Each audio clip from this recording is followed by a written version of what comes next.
Welcome to Thursdays at 3 p.m. Eastern Standard Time. My name is Jessie Ott, the host of this podcast, which is all about beverage innovation.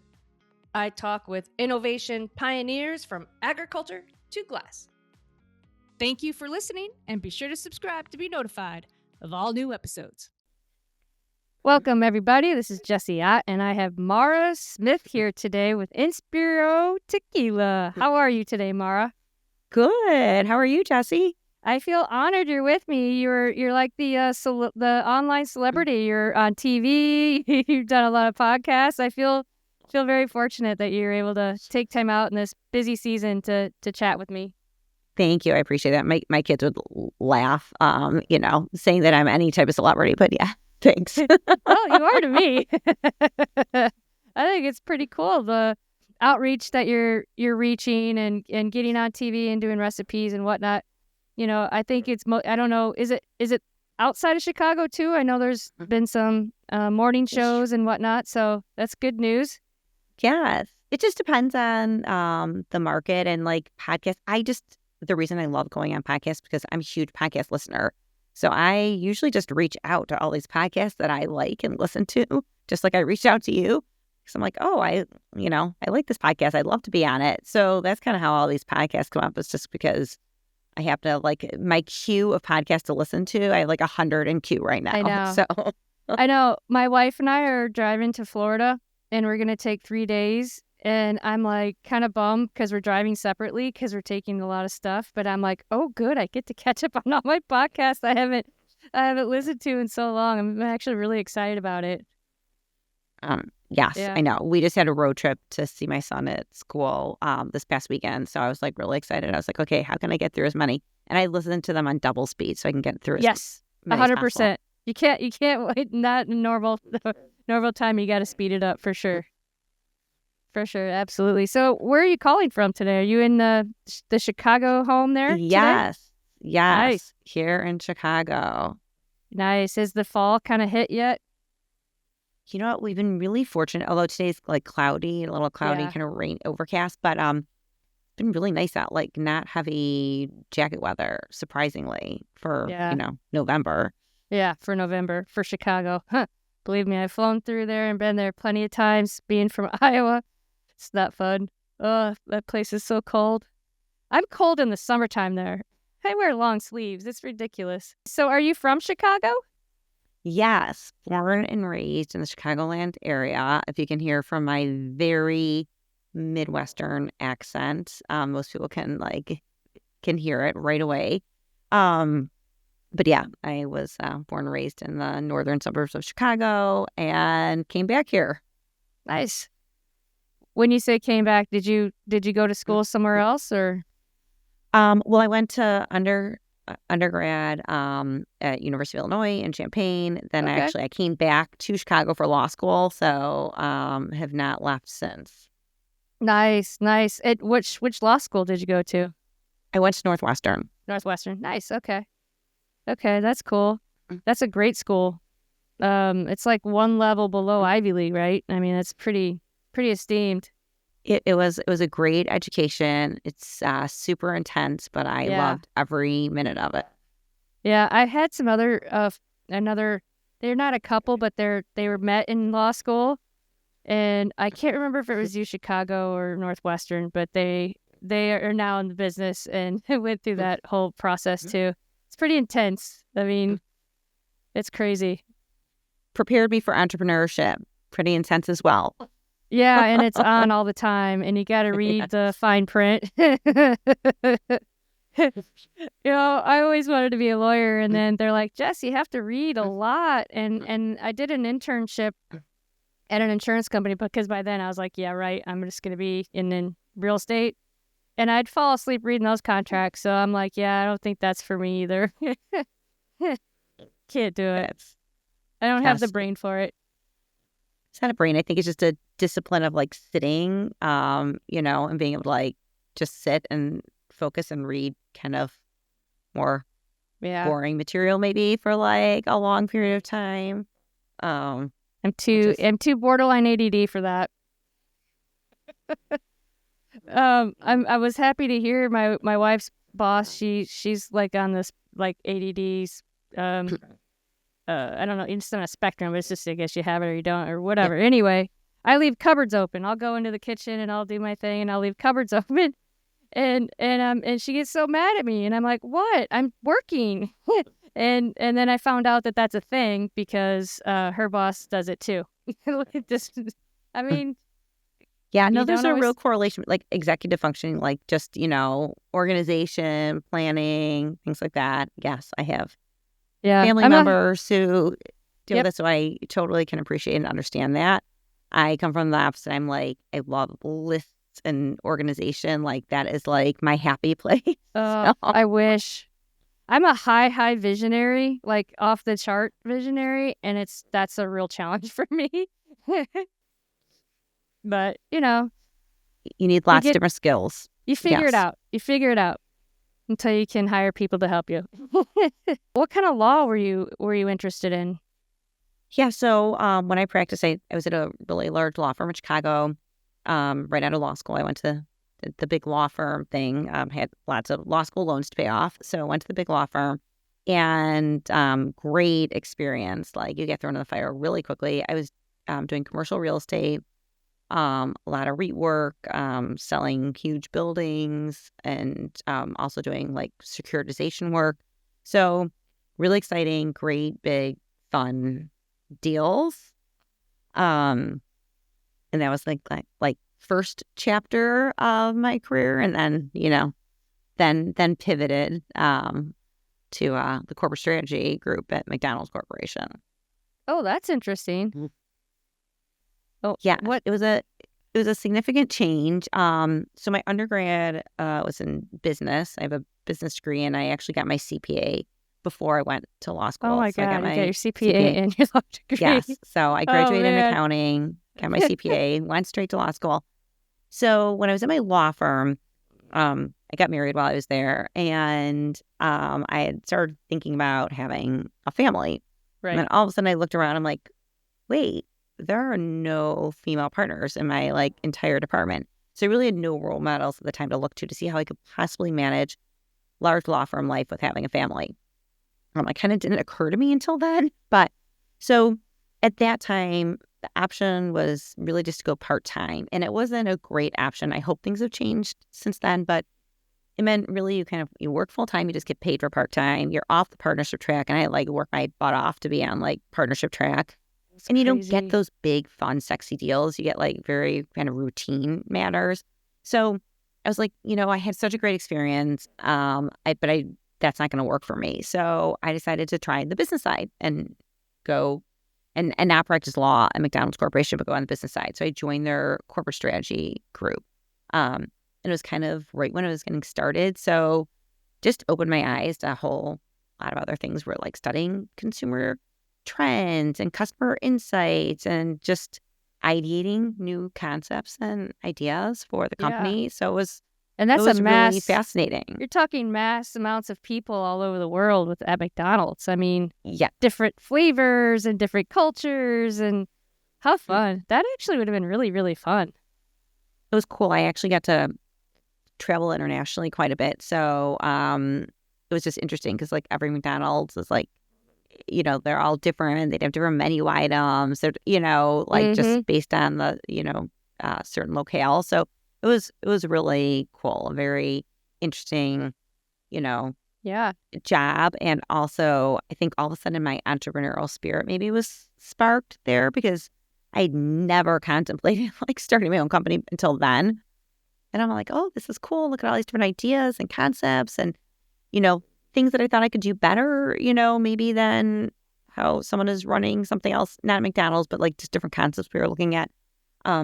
So I actually started contemplating opening a ice cream franchise, but then decided that, Chicago, not the best location for an ice cream Yeah. store. But ice cream is so So, yum. but it got me starting to think about ideas that I never contemplated before. Yeah, certainly. I mean, that's a massive switch actually going from real estate big deals in Chicago. You know, I can't imagine how big those deals are and the people that you encountered or met or read about within the paperwork, of all that. And then to go to, kind of have a completely different perspective or outlook on your tasks of the day because you're thinking about a large strategy. If you're on that global level, that's a big umbrella of strategy that you get to learn and kind of, run with. Right? Yeah. It used very different skills. And I think,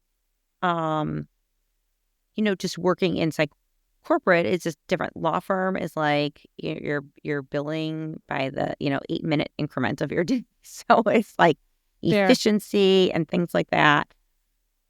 It's a lot more like, especially as an associate at a law firm, a lot more time kind of like on your own.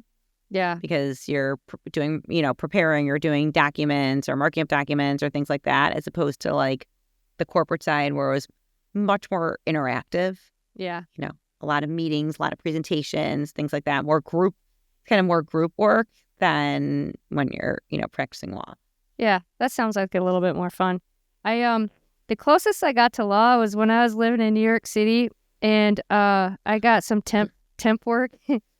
And big law firms would hire temps to come in and just make sure all the documentation is in there, or I can't even remember all the things. It was super easy, and we ended up meeting some really cool people that just needed an extra side hustle.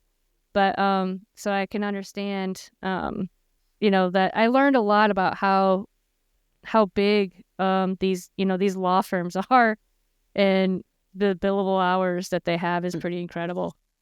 Yep, it's pretty intense. I actually worked in our New York office for a summer. So, and it took my Chicago experience, I think, even to the next level of how much I thought I was working.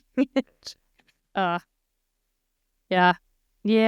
That's tough. That is so tough. I've met people in New York that did that. I mean, we travel and we work weekends sometimes when you need to, or work nights or do tastings and all the things, but nothing like that.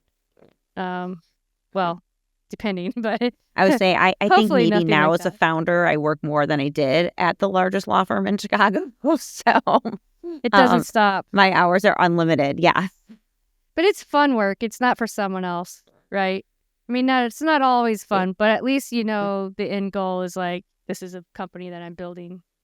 And it's just hard to have a delineation of like personal and professional life when it's like you're all in and it's yours, because it's all intertwined. It is. Because, I was thinking about, I need to get back into a schedule and get up at 6, because after COVID, I'll get up early and then I'll work and then we'll work out. And I'm like, no, I got to go back to get up at 6, get into the gym, get in the office, and have, a more, because I'm a high visionary. I'm not a task person. I need to have that structure to like keep me on track.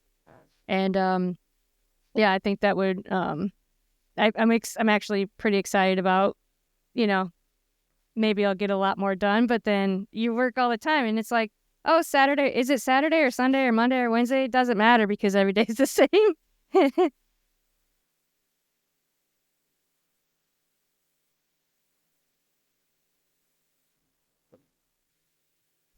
Sorry. You're Once good. again, having someone check on the washing machine going out upstairs. So repairs. Yeah. No, it was flooding. Oh, no. So I was like... It wasn't a Samsung, was it? It's not a Samsung, but it's a problem child. We got front loaders, like stackables, and we've been told That's what this that is. They leak. I've heard at 2 people that I know that it happened to. I'm like, great. Okay, so you're at McDonald's, traveling the world, getting to look at some pretty cool markets, doing some cool things. So what happens after that? So nothing goes according to plan. So as I'm like, working my way up the corporate ladder, I become pregnant with my oldest kids, who are twins, and they're great now. But I ended up on emergency bed rest. Oh, no. And was on my bed rest. So my corporate career, I was on for 3.5 months. So my corporate career came to a screeching halt. And then I preemie twins and decided to stay home. Something I never, ever foresaw or contemplated, but I just thought they needed my attention. I'm very fortunate that I had that option. But Yeah. that was probably the biggest pivot that I never anticipated, is that I stayed home. Yeah, well, you roll with the circumstances, right? Like, I got breast cancer this year, and my mother-in-law has stage 4 lung cancer. I mean, you just deal with what comes, and you pivot, and you work it out. I'm 6 weeks behind, but you pivot and you figure it out. I mean, that's what, especially as a mom, that's what you do, right? And I'm sure you really appreciate that time with the boys and preemies. Yes. That's a tough road. I've had friends that have gone through that before, and it's touch and go for a while there. It's hard. Yeah, and they just take a lot of attention. And here, so my oldest, so I have boy-girl twins, and then I had a third child 9.5 years later.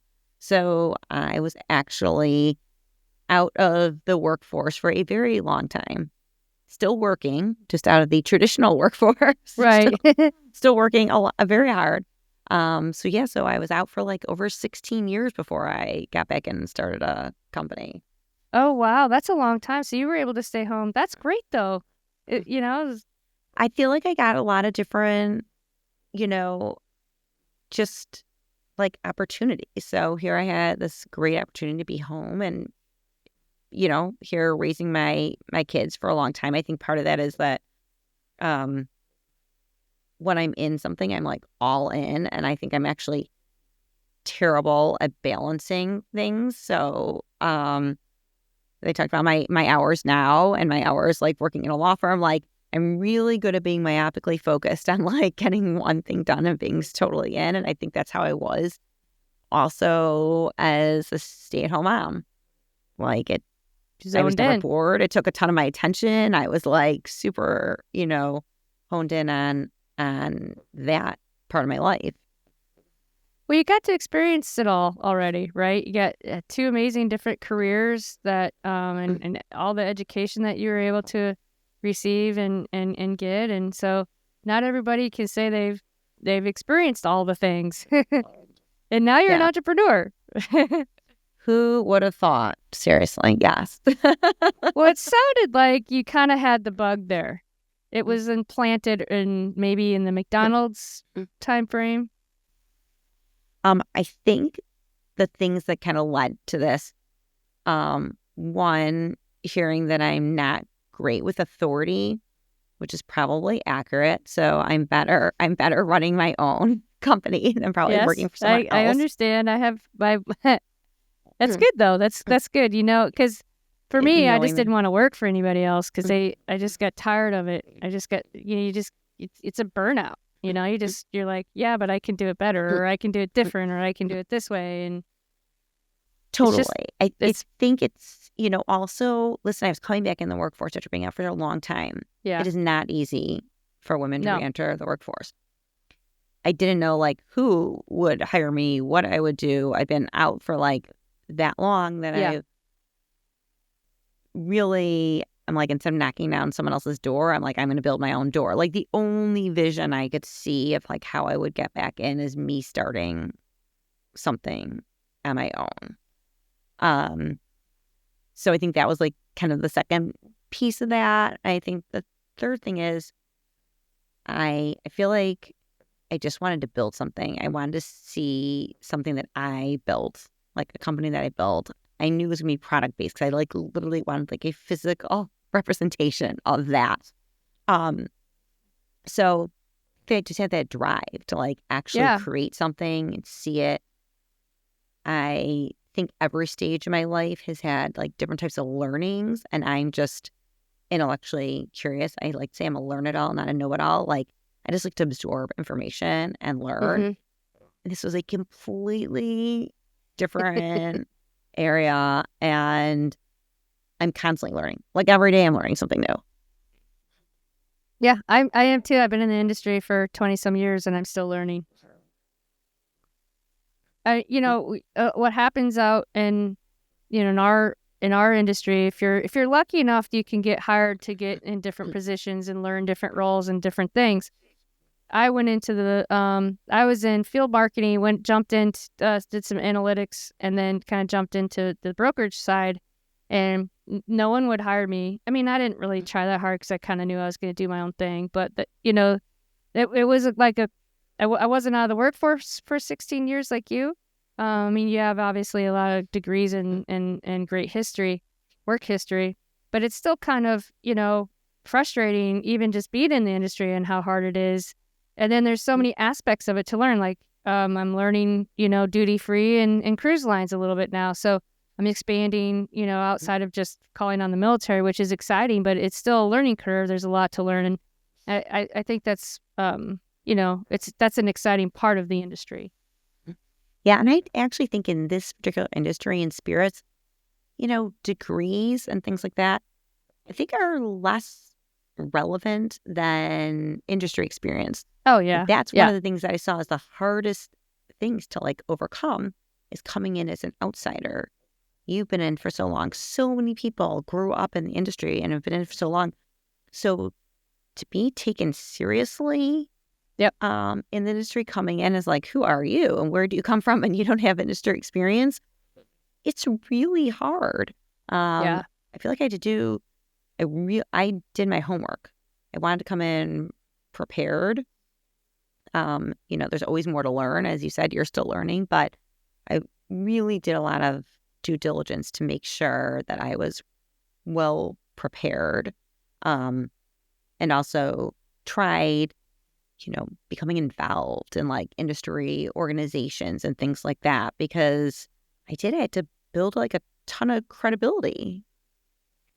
Well, let's backtrack just a second. What was the aha moment or the inspiration where it just you got the warm and fuzzies and it was this is what I want to do? I mean, explain kind of how that came to be, because that's exciting. Yeah. So there are a couple things. I start out, and that's a great question. How in the world did I get here? But so I started out.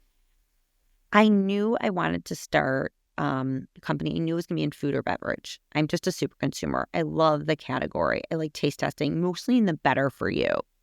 So everything you see on Shark Tank, I literally just bought some new Shark Tank product that just came out this last Friday when she pitched.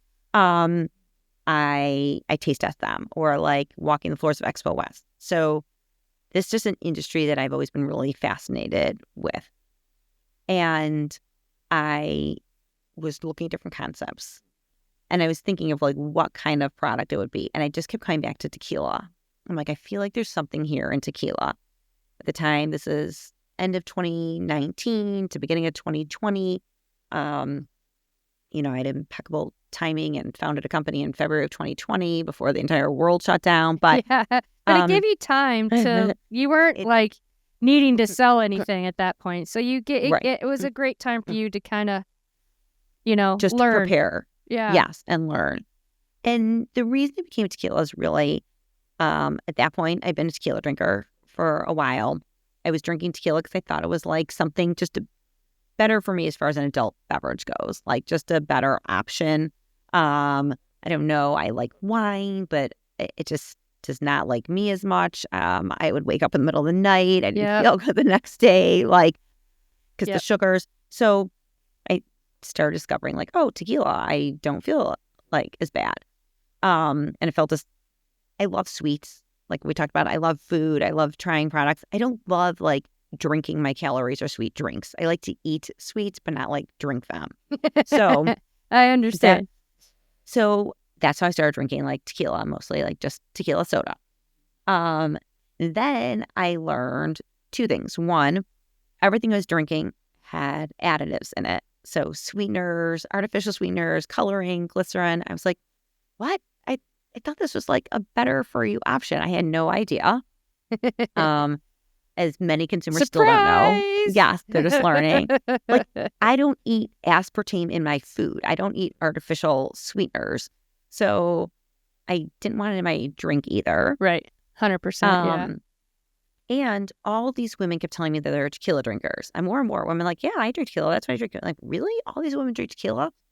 And it was like walking up and down my local liquor store, looking at shelves. I'm like, none of these seem to speak to like a female consumer. Like, from the bottle design being like skulls and agave fields to the marketing being, big it's blocks like and stuff and guns and the marketing is like scantily clad women and dark club scenes. Like, you're not speaking to me as the consumer. And, I just didn't think anyone was trying to address like a thoughtful female consumer like me, and then learned that 54% of tequila drinkers are women. So I'm like, well, if all these women drink tequila, why do brands not focus on them?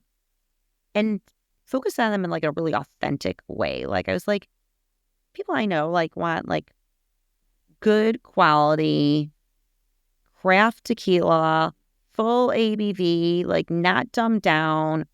You put a bunch of like industry men in a room together and they're like, how about hot pink bottles or like fruity flavors? I'm like, no, like this is a really thoughtful, educated consumer who wants really good quality products. Right. Yeah. 100%. And can we deliver that? Right. So that's how it started. It was sort of something that kind of happened over time that you saw like a gap in the market, essentially. Yeah. But once I was like, I think there's something here, I was like all in. I'm like, done. February, like done, incorporated, LLC set up. It's kind of funny because we talked about, I'm a huge podcast listener and I love podcasts. Well, I binge a lot of like how I built this, and I remember literally how impactful this was. This is like what put me over the edge of like starting.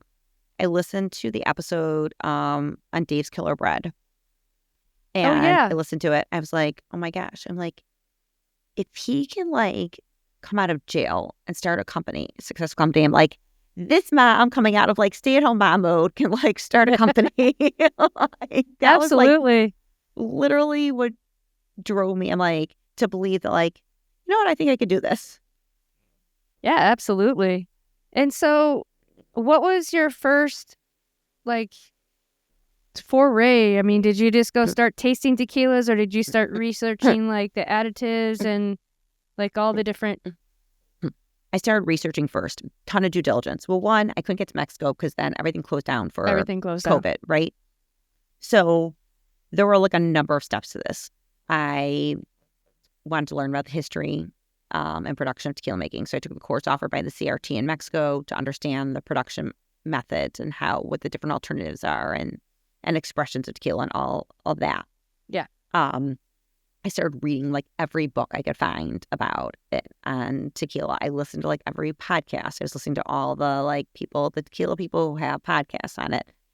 I started subscribing to like the industry circulars, so that I was getting those to understand like just the spirits industry, like how it operates and works started researching the laws and legalities around it. That part was like a little easier maybe for me to like get my head around because I had a legal background, even though it's a totally different area. But, just understanding the 3-tier distribution system and how each state operates differently. So I just started doing a ton of work and researching.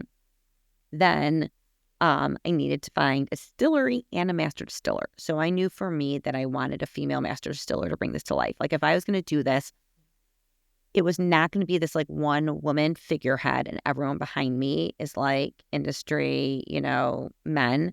Like it had to be through and through. Like I wanted to be powered by this like all women team. So I wanted to find a master distiller down there. So I read a book on all the women in tequila. It's a very small book. And I found our master distiller, Ana Maria Romero Mina. I found consultants. Like every introduction led to another introduction. And I found consultants down in Mexico and asked them if they can connect me to Ana Maria. And so we got connected. Then I had them doing virtual tours of distilleries for me to find a distillery. I did a ton of research, even on distilleries. I like narrowed it down. Considering how many tequila brands there are not that many distilleries that actually manufacture for all those brands. But I was able to quickly narrow it down once I'm like, okay, I want a distillery that doesn't produce for a ton of suppliers because I'm not buying bulk tequila and tweaking it. We want our own recipe. Okay, that narrowed it down. I want, them to have easy access to agave. Agave prices were high. So who has their own agave fields? I want them to let me bring my own chef into their kitchen by having my own master distiller. So like the universe of distilleries actually like narrowed down pretty quickly. Yeah. So that's kind of what happened. And then I finally got the distillery, master distiller, and we were just working back and forth remotely until, then they finally sent samples. That was a whole another disaster. Our first run of samples, which we didn't use, but that I got for my final tasting It's a there. process. May of 2021. Okay. So, well, that's not very long. It felt like a really long time, but I guess it's not that long. Yeah. I mean, sometimes it takes 2 years to get the right iteration. It just depends on your access to materials and the process and all the things. And then, what kind of processes or flavors or whatever you things that are unique to your brand did you want to, do you want to bring to the bottle? So is there anything you want to taste, maybe get into that and then just talk about the process and your decision-making behind each SKU? Totally. Okay. Yes. And then when you mentioned the bottle, just so you know, that also was a whole process because we'll get into that. Custom bottle that took a ton of time. Yeah, that bottle is awesome, and it does deserve its time on air for sure because it's awesome. And so do the caps. They're cool. I appreciate that. So I wanted an added. I started with the Blanco, obviously, first. So we didn't even introduce our Reposado until much later because, as you know, it takes time to age it. And so I feel like always be a little cautious about a brand that comes out with like an entire line of SKUs at one time that like, when did they make that? So before them. Totally. So we start with the Blanco. And when you talk about the Blanco, I want it to be additive free, but still have some of those sweeter tasting notes that we did a bunch of customer, kind of research. We had focus groups and I conducted a survey and I was trying to understand the brand she generally likes and drinks. And a lot of them have a little bit of a sweeter taste profile. So it's like, it's not going to taste like overly sweet. It's not going to taste like, cake batter or anything like that. But how can we get a little of those sweeter notes without using any of the additives to get those that are typically used? How can we get like fresh, light, and not to have a lot of burn on it or bite. So we want to take out like any harshness around it. Because, as we discussed, I don't mix it in drinks. Like if you mix it in a sugary drink, you can mask anything. But if you want to drink it just on the rocks or with some soda water, I want it to be really approachable. Yeah. So we actually ended up resting our Blanco for a short time in former bourbon barrels, used bourbon barrels. And by putting it in bourbon barrels for a really short time, that's how we rounded out and got some of those sweeter notes of the caramel and vanilla and took out a lot of that bite without using the additives. So that's kind of, try the Blanco first. Yeah, let's do that. So it's rested in bourbon barrels. Yes. And do you know anything about the bourbon barrels or where they come from? Or I do. They're Four Roses bourbon barrels. Nice. Good call. This smells delicious. Thank you. Well, Anna Maria actually developed the aroma wheel in tequila. She identified 600 aromas in tequila and where they come from in the process, which is 600. So incredible. Yes. So how many does she say is in the Blanco? Yeah. Oh, that smells so good. I just want to smell it for a minute. I know. She really, I love tequila so much, though. She hit the nose on that, like, really. She got it. She nailed it. Yeah. Oh, man.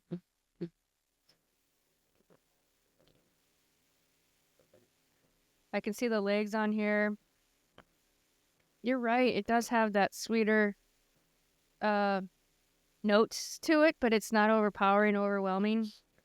And it's so smooth. There's no burn whatsoever in this. I tell people that once you put in a cocktail, it goes down kind of dangerously easy. Yeah. Yeah, I mean, when you're in the industry, at least, and I'm in the same boat of not drinking sugar or not putting things in it. For me, my wife loves vodka. I'll drink it. Like, there's been a few that are really, really good, and I will. But for me, it's about the flavor. It's not about the alcohol. It's about the flavor and the mixability of it if that's what you want, you know. And so this, I would definitely drink this straight, maybe just a hint of lime or something. But this is, I wouldn't mix this ever. Maybe a little ranch water, like little bubble water or something like that. But this is fantastic, great flavor. Thank you. I'm trying to think of what smell is on there that's unique, and I can't place it. It's not citrus. It's kind of more earth toned than It has a little bit of herbalness because it's lowland, so it definitely has a little bit of an herbalness to it. That's what it is. Because, you know, sometimes, oh, that's so good. Oh, man. Sometimes you get pepper, sometimes you get lime, sometimes you get citrus. It just depends, you know, like you said, where it's made and their processing. But this is fantastic. I'm so excited. I'm so glad we're able to do this. So, do you want to talk the Repo? Or do you want to just talk about the bottle here? Oh, the bottle, yes. So I knew I wanted a bottle that would stand on the shelves. That was like unique. Really cool. I knew I wanted to be easy to hold and pour, so I wanted to be slender in the middle, so it's easy to handle. I thought those big stout bottles are hard to like manipulate. They are for women with smaller hands. Yeah. And I just wanted to like be sleek, like simple, sleek. Like I didn't want it overly done. I wanted it to like be something that you'd want to like put out or afterwards put flowers in, like that it's just like really kind of sophisticated looking. So that's what we came up with. It was like my mom and I going back and forth on honestly like a pad of paper, drawing it like how we wanted it to look. Yes. And we worked with a bottle designer too, but it was like I gave them all these requirements, not knowing how difficult it is to actually make this. Like one, a lot of people just said, to start with a stock bottle. I'm like, no, the bottle, like it has to represent like the quality of the juice and everything about the brand. It's like just thought through and meticulously crafted. So the bottle has to be also. It's important. It's got to stand out on the shelf. This is going to stand out on any shelf. And the gradient paint, so things that are just hard, right? So it has like a gradient paint, which makes it like difficult. Right. It has like, metallic printed. Everything's printed on there. I didn't want any paper labels. I wanted transparency so you could see exactly what's in the middle. Yeah, that's so you really know cool. For the juice inside. So there's no there was bottle just a lot that of thought. Sorry, there's no bottle that I've ever seen that has that. Is there? I don't think so. I don't know if there's some. It looks different than a typical tequila bottle. Like it looks very different. It's very sleek. It's awe-inspiring, and it's going to draw you in for sure because there's so. Well, the tequila is busy, but there's all kinds of things going on, and I think this one is sleek. It stands out. It has a message it's a message in a bottle, right? It says that it's a message in a bottle. My gosh, I just went to see Sting last Monday, so that is perfect, and he's like my favorite. So there you go, message in a bottle. I love that. Oh, I love Sting. I think he's great. He's great. Yeah. And then you want to talk a little bit about the topper? Yeah, so you know what? It's just like I think of the bottle, like this is like the jewelry, like the addition. Like I wanted a glass top closure just because I think it like adds like elegance, a little sparkle. Like I feel like that's like the jewelry that just makes it what it is. Mm-hmm. So I knew from the beginning like that's something I wanted. What you wanted. Glass. Yeah. Yeah. That's not very common, but I've seen bottles that have done that, and it is certainly it stands out, right, as something very different, I think, at least in my experience. I think that's a good move, especially for the look and feel that you're getting with these bottles, and then obviously with the quality of the product and all your team that's involved from beginning to end. Thank you. I just wanted thought to go into everything. So, right, we took a lot of time to come up with like the taste profiles. I want to take the time to come up with like the bottle, the name having meaning, the logo having meaning. Like, I just wanted there to be like, a whole like story and meaning behind everything that we did. Yep. But that's what it takes. I mean, as you read, the younger consumer, they want a story. And as you entered into a category that's I don't think it's peaking, but it's there's a lot of entrance into the marketplace. Yes. So in order for you to stand out to someone else, you're going to have all those things, right? A story, a reason, explanation for every piece. Totally. And it, it has to make sense to the consumer. And I think you've certainly hit it. I mean, through and through. So I think that, it's a great package, great logo. So well Thank done. you. Yeah, I I appreciate can't it. wait. I All right. appreciate it. I said you kind of need to deliver on all the things. Like I said, the 4 pieces, like positioning, product, packaging, and purpose. Like there Yep. have to be, because of that, you're just lost in a really crowded category. And Really it's, crowded as category. you know, a Yep. tough industry to compete in. So I feel like you have to deliver on all of those. Yeah. I mean, there is a reason that people that are in the industry, not most of us aren't really from the industry because we know, well, first of all, we know how hard it is, right? And so if you don't know how hard it is, but you're passionate, you see something, I think that you don't know, the struggles that we have. And, typically when you're, I've worked for bigger companies, right? So even thinking about starting a brand was not something that was on the forefront, I mean, I have a lot of friends that have done it and this, that, and the other. And I'm like, no, it's so They've hard. always scared you away for sure. Yeah. Yeah. Well, it's just so hard, I mean, unless you can really stand out and do something unique, you got to go through the brick and mortar, and it's a process, right? I mean, Tito's, I don't know if you've heard the story of Tito. Yes.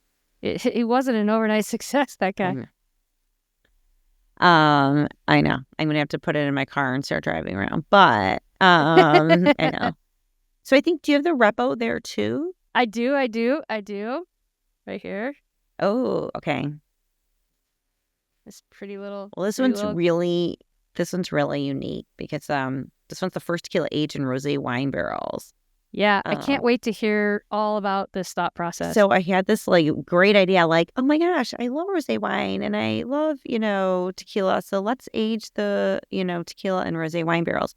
Not realizing that, okay, rosé wine is a young wine that traditionally never touches wood. So when I had this great idea, I'm like, oh my gosh, I can't find rosé wine barrels anywhere. So I was scouring the planet and finally found them. And I found them in the south of France after calling tons of places all over. And we finally found a broker who found them in south of France, that there are some rosé wines that actually go into wood. So basically they take Pinot Noir barrels, they use them one time to make rosé wine. And so we buy them once a year.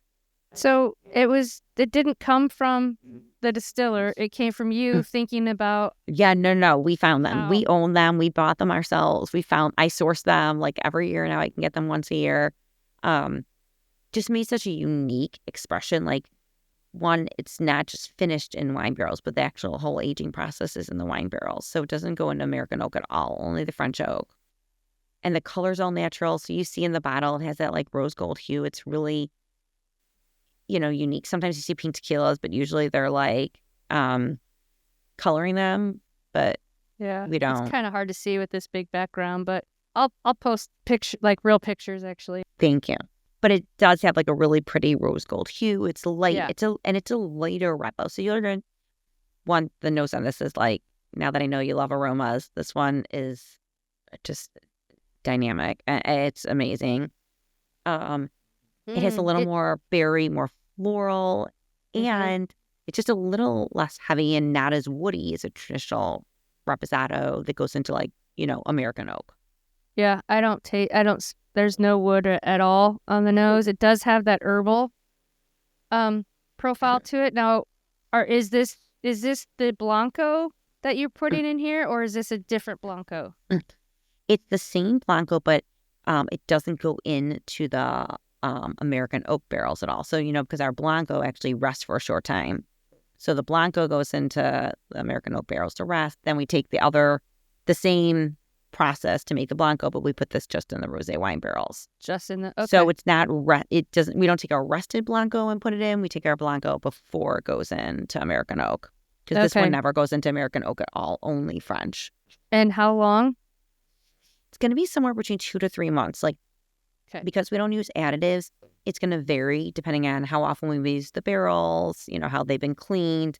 It's going to be a blend. Sometimes we have some new barrels, some older barrels. So it's going to be a kind of a mix, but it's a pretty light Repo from the flavor profile. I think it's really good entry point also to maybe some people who aren't used to drinking aged expressions, that it's like a little lighter of an aged expression. Okay. And then the Blanco, you said it's on American oak. So how long is that rested? That also, it ranges, but it's going to be anywhere from like a week to like 2 weeks. Like, okay. So it's 7 to 15 days. It also depends on how often we've used them and Gotcha. turn them over. So it's a quick time for a lot of flavor. Yeah, well, for the Blanco, we didn't want it to impact the color a lot, like, right? So you don't want to like dark looking. You want it to still like have a clear feel and look. We just wanted to have a little hint of it. The Repo, you get a lot of that wine barrel, even on the finish and things like that, without putting it in for that long, because you really get a bunch of that wine. Yeah. Is there like on the end of the nose, is there like some floral notes that I'm getting? I smell a lot of floral. I smell like some floral, some berry. When I taste it, I can taste the wine on the finish.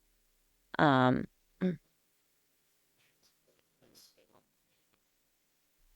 it's very aromatic. Yeah, it's like a party in my mouth right now. Yeah.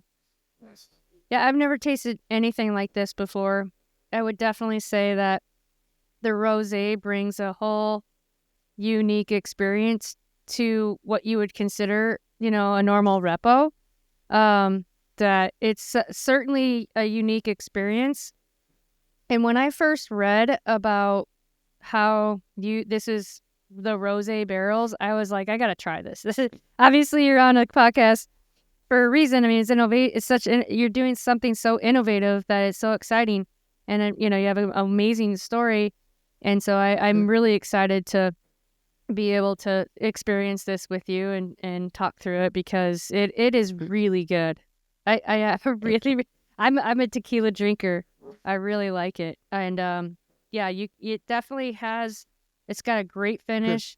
It is certainly a party in the mouth, because it kind of comes in like smooth and chill, and then it just goes, I'm here, hello, and it has like that, like you're saying, that those berries and some of that rosé flavor that just soften it, and then it just kind of has this really nice smooth finish. Thank you. I'm so glad you like it. And unfortunately, when I sent you all this was before, so just so everybody knows, we do have a very limited release, special edition Anejo that literally just came in, and it's going to be offered online on our website for holidays. Nice. It's double wine barrel aged, so it's like really unique. Yeah. It's overproof, so it's actually 44 ABV. So it's like a very special, and we were fortunate we had like 4 barrel full, so we just got it in. That's awesome. And is it 2 different types of red wines? So it goes into, so the background for it was, we used to double barrel age. Our first run of Reposado, we actually put in rosé wine barrels and then finished it in Pinot Noir barrels. We decided to make it a younger Reposado and not do both aging processes. So we decided just to use rosé wine barrels. We still had 4 Pinot Noir barrels full of juice. And we're like, let's just leave it there. I kind of forgot about it, to be honest. And then we went down to Mexico. We're like, oh, it's been over a year. Let's see how it turned out. And we're like, wow, we tried it at cask strength, because we fill our barrels at 45 ABV. And so came out a little over 44. We're like, everyone's like, oh my gosh. So it actually was aged 4 months in rosé wine barrels, and then 15 and a half months in French Pinot Noir barrels. And we kept it at cask strength, which is not typical for me, because I'm not an overproof person. That's just not usually what I would drink. Yeah. But it doesn't even taste like it's a higher ABV. and I'm not even an Anejo drinker at all, which is why it wasn't even on my repertoire. Like I never even considered making one because I'm like, that's not really what I drink. And I only want to make things that I actually like. But this one is, it is really spectacular. Everyone who's tried it goes crazy. Like I literally stopped my husband because I had a few sample bottles I brought back from Mexico. I'm like, don't drink it. Stop drinking it. You gotta hide it from him. Yes. That's funny. I want to talk a little bit more about this finish because it is really, really unique. And then let's get into the price points. With this rosé, you say it's up to 3 months or 2 to 3 months? Yeah, it's gonna be 2 to 3 months. Yep. Because that is, it has a lot of character for that short of time. It really does. It does have that herbal, versus the citrus, which is great. But then it really does. You're right. It has this berry kind of flavor kind of jumping around in there that is it's not plummy, it's not, cherry or even a strawberry. It's sort of like the combination of something joyful, right? And it just adds to this unique experience of what you've done here. So I'm excited about it. I'm really excited about it. I appreciate it. It's a true sipper. Like, it really is. We haven't done a lot of cocktails with it. It's just really great, just sipping neat. Or if you like, I happen to like cold drinks, so I do one big cube. Like, it's just a great, simple sipping tequila. Yeah, 100%. And, a lot of times with my tequila, I like tahini or a little salt and lime. I wouldn't do anything with this. Yeah, I think it's got enough going on just in its own little place that it's just really fun. I would love to experiment with this with different foods. I think dark chocolate goes really well with it. But I could even see doing desserts and sweets. Yeah. Because of that little berry. I mean, I love chocolate and tequila. But I wouldn't think of it like, eating it with fruit or, something maybe a little like maybe even a creme brulee. Okay, well, you do some taste testing and pairing for us and let us know, and we're going to put that combo out there. Okay. Because you know how sometimes with creme brulee, they'll put the little berries and the, whipped cream. Like, I think there's some play in there. Yes, I think it also makes it great old-fashioned. Yeah. I love old-fashions. Don't even get me started. But I think this could be a flambe on top of creme brulee. Ooh, that's really cool. Now, I would end up setting my hair on fire, so I'm not going to test that out and try it. I don't know. When we go to Florida, I'll have to find a chef for me that has one. Ooh, I don't know love if that. Gustavo has one or not, or if he makes custard, but I think that to me would be really interesting. But I love creme brulee. I'm not a big dessert person either, except for chocolate. But creme brulee is one of those things where once in a while, because that's one thing where berries kind of work for me. I don't care for berries in chocolate, but that creme, like that style, the custard part with fruit is very good. And so for me, those flavors just kind of like that sounds like a perfect pairing. No, I think that sounds fabulous, but I do like dessert a lot, so I think. Well, I will do some research and get back to you. So pivoting here, I know that in terms of resources, you've talked a lot about reading and you've talked a lot about podcasts. Is there anything else that you really relied on? I mean, and one more comment before that is, yes, I'm learning in an industry that I've been in for a very long time, but when you change positions, you learn a whole different perspective and you learn a whole different thing. For you've already surpassed my knowledge of, I've been to distilleries and done that and all the things, but I've never gone through the process of what you have with actually doing it, right? And going through that whole process of discovering and figuring out all the ingredients and all that. So when you start your own company, like what you've done, you're learning literally everything from A to Z about the industry. So there is a lot to learn. And, from what I've seen so far, you're hitting the mark on all the things between, the consumer in mind, the gap in the market, the product you're delivering, the bottle tells a story, message in a bottle, right?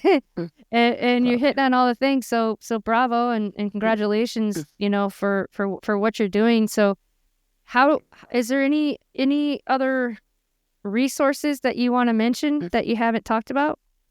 Yes. No. And thank you. I appreciate that. And part of that is honestly, a lot of that too with like, as a woman coming back in and a little bit of or a lot of imposter syndrome, feeling like, how's anyone going to take me seriously? I better do a lot of homework. Yeah. I think perhaps maybe someone who's been in the industry, or maybe if I, was a man coming in with a new product, I would not feel like I had to do scour the earth and look at everything and be so over prepared.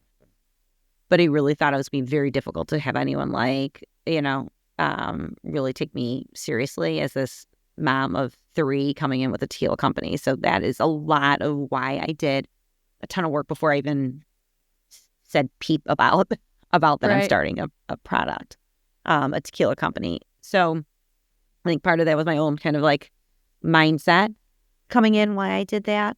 I think becoming involved in some industry organizations is helpful too. So reaching out. So I looked at this when I started out, I joined a lot of larger women's groups, women's networks to get connected, just meet other founders, get the lay of the land a little bit.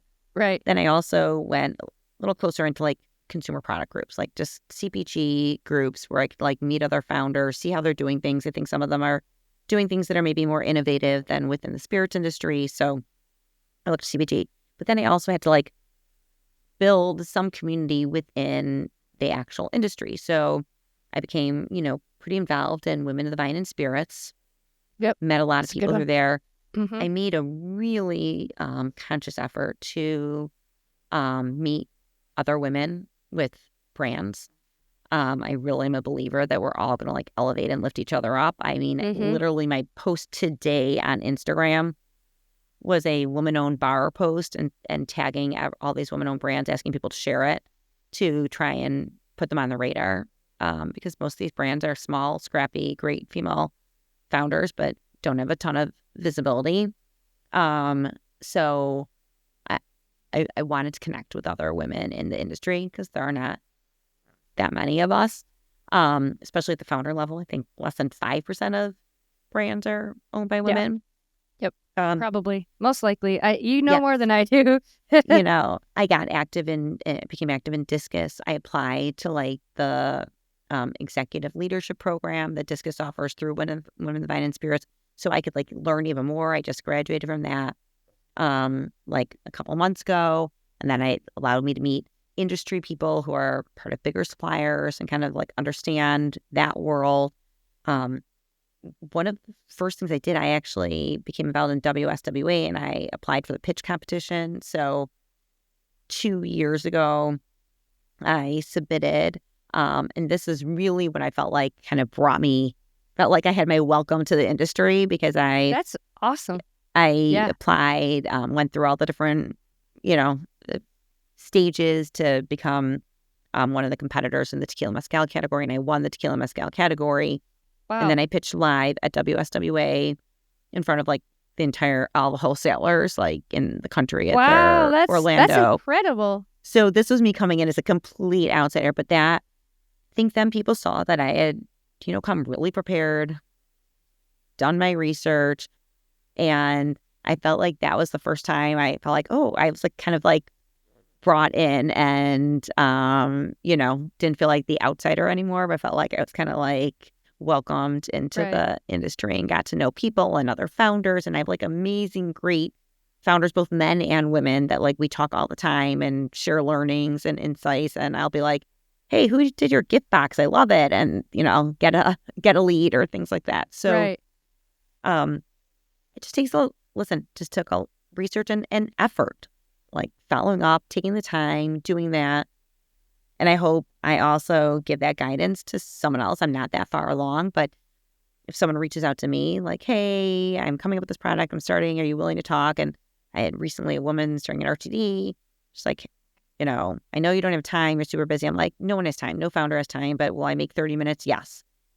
Because I'm appreciative when someone, does that for me. And that's what I'm going to give back. Yeah. I think hopefully you've seen that in the industry. Now, once you get in front of WSWA, that's huge. And what a smart way to go about it. There's not a lot of people that I know of that have gone that route, but what a brilliant idea to that's going big. You went big, and you gambled and you won, that's pretty huge. That's Thank you. I was really very cool. nervous for that pitch. Like I would have been literally, too. it was like as everyone came off from our live pitch, I was giving him a shot of tequila, like as I came off stage. So, what kind of came from that? You made a lot of relationships, you met a lot of founders. Was there distributors that you talked to that kind of were interested in saying, hey, this is a good fit for my market? Yeah, we got distributor partners from that. People that were my judges on the, kind of final category pitch for the tequila mezcal, or that were there live. It was great. We exhibited. We just met a ton of people. And listen, that's a huge hurdle for most emerging brands. The first major hurdle is like, how do you get distribution? Yeah. So the fact that we had people who were interested in us and wanted us, and he's, a small brand, it's hard to get any attention or share of mind. So that's kind of how, why maybe our, kind of how we're scaling doesn't make sense to everybody. Like, wait, why aren't you just in the Midwest, or why aren't you in the Midwest and then going east? But like we're a little bit scattered about. But we just got really fortunate and found like amazing distributor partners who wanted us in those markets, and those markets made sense, and what we could do in those markets made sense. And it's a mix of some smaller markets with some larger. We know we can't, support, like, I couldn't go into like 4 major huge markets at the same time. So we were really strategic about like which ones and finding great partners. Yep. Yeah, no, that's incredible. I heard another brand that I didn't know actually went on Shark Tank right when they got started. So those are things that are so smart to think about, to go big, because if you don't, people they're not gonna see you, right? Or they're not gonna hear you, or know who you are. So I think that's really cool that you did that. Thanks. Shark Tank's even scarier. Shark Tank would totally. My 12-year-old were like religious Shark Tank watchers in my house. Like, I watch every single episode, and he does too. Like, I quiz him on like he has to calculate the valuations as quickly as possible based on like their ask and what they're saying, the percentage that they're asking for. But that one is terrifying. They don't like beverage, and they really don't like alcohol. So that they one don't? is like, so that one really would scare me. Yeah, that'd be hard. What about mentors? Is there any significant people that have really kind of, either showed you some different things within the industry, or helped you get, break through some walls in the industry that you want to kind of talk about? Yeah, I've been fortunate. I feel like I have a number of like informal mentors, like people that I reach out to talk to, mostly peer-to-peer mentoring. Like, that is, I have to say, I learn the most from other founders, in all honesty. Yeah. Like, that's huge. Yeah. Because we're the ones who are like in it, like right. really in it and sharing. So we connect all the time. I have like a whole group. Like, I'll text people, hey, what are you doing here? Or can we do a shared resource here? Or we want to do tastings together. Like, so I have a great community of founders. Mentor-wise, there's a number of things. One, my head of sales, she has been in the industry for a really long time. So she has a lot of industry experience. So like, I have her like teaching me along the way. I applied for so many accelerators and things like that. And everything there is to apply for, I do it. I've spent my Sundays usually filling out like application forms for, if it's pitch competitions, accelerators. One of them that I got early on matched you with a mentor, and I was very fortunate. So, got the chief business officer for Uncle Nearest has been like my mentor, and I meet with her every month. So I've been really lucky. Like she's already built this. They're like so far ahead, and so just Is that Catherine that you're talking about? it is. Yeah, Kate's awesome. yeah. Yes. I've emailed with her just a little. Obviously trying to get those guys on the podcast, but she's been really nice. I mean, so far, trying to get her on too. Hopefully she can. I know it's busy time. Now I'll make an intro. There you go. Yeah. Okay. Yeah. So Great. she's like, well, do you want me or Victoria on? And I'm like, well, I have a thought. I saw a picture of the four of them, right? The Jack Daniels, is her name Chrissy? Who Fawn met as a real estate agent that sold him the property, and then Victoria, who's the distiller, and then Kate or Catherine. That's a powerhouse to me, because I'm like, have you ever done a podcast together? Because that would be really cool. I know it's a really big ask, but I had to ask. But if you never know if you don't ask. Yeah, that's I what reach I out to people. I mean, there's like a dream collab I wanted. I literally just sent a LinkedIn message. I'm like, hey, I would like this, and you never know.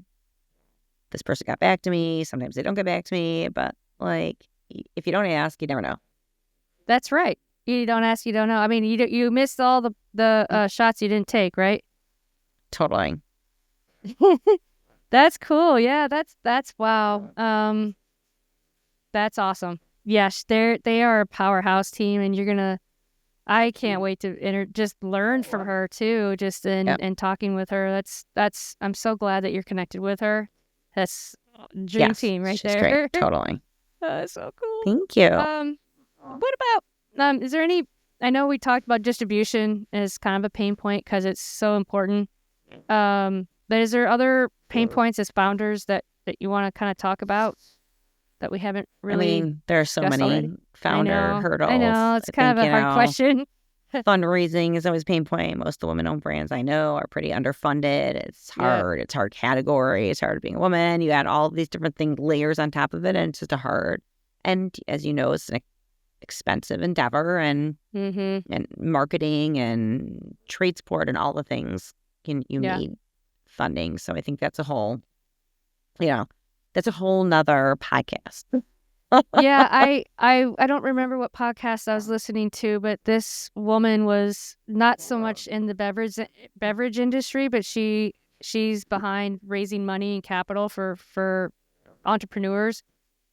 And she's like, yeah, women get like 1.8% or something like that. And she's like, just don't do it. Just do a GoFundMe page or whatever, because it's such a hard thing to do, which is unfortunate, and hopefully that's changing, because I think there's more and more small businesses, more and more women coming forward with more businesses that we're not there yet.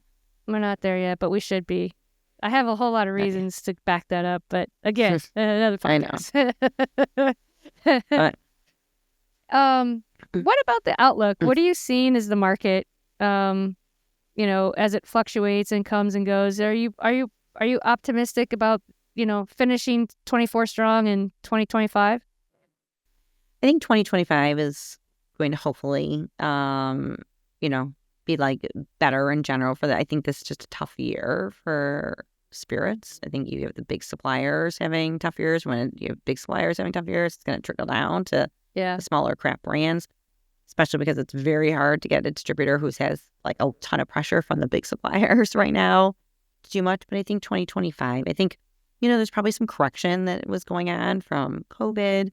I'm not doomsday where I'm like, oh, no one's going to be doing anything or they're not going to be drinking. I think there's this concept of like, maybe drinking less but better. So I think still staying in like a craft quality, premium sector. I think I don't see it where like no one's going to drink again. I have, like two 22-year-olds and they drink and their friends do still drink. Maybe it's not as much, but they still drink. So I don't see that totally going away. maybe there's this concept of moderation and shifting and changing how you drink through the night. But I think there's just maybe a little bit of a course correction that hopefully is going to look brighter in 2025. Yeah, I think so too. Any passions that you do? I mean, I know you still have a kid at home, but like, do you ever get to take time for yourself and just, go bike riding or go to the movies or shopping? Or I know you like to eat, so I know. I have to say, unfortunately, as a mom, I think I do fall last on that priority list, right? So if the amount of guilt I have when I'm focused on work and not kids, and the kids come next. But there are a few little things, like I try and make a nice matcha every single morning. That's like my go-to. I take like 5 minutes to make like my ceremonial grade and whisk it and everything. So like that's my treat. I work out early in the morning before everyone wakes up. As soon as it's nice out here, whenever it's nice out, I do try and go for a walk. Like that's my happy place, listening to podcasts, not walking. Yes. But I just made those think they're little. Like, am I meditating for 20 minutes and then doing cold plunges and all that? Like, no. If I can fit in little things, I will take that. Yeah. No, 100%.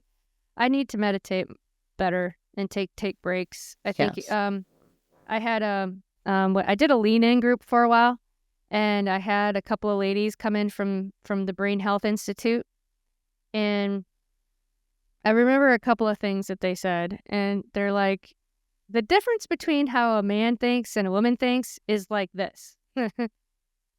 Men think from front to back and back to front. That's it. They're very linear. But women are front to back, back to front, side to side. So we can do all the things, right?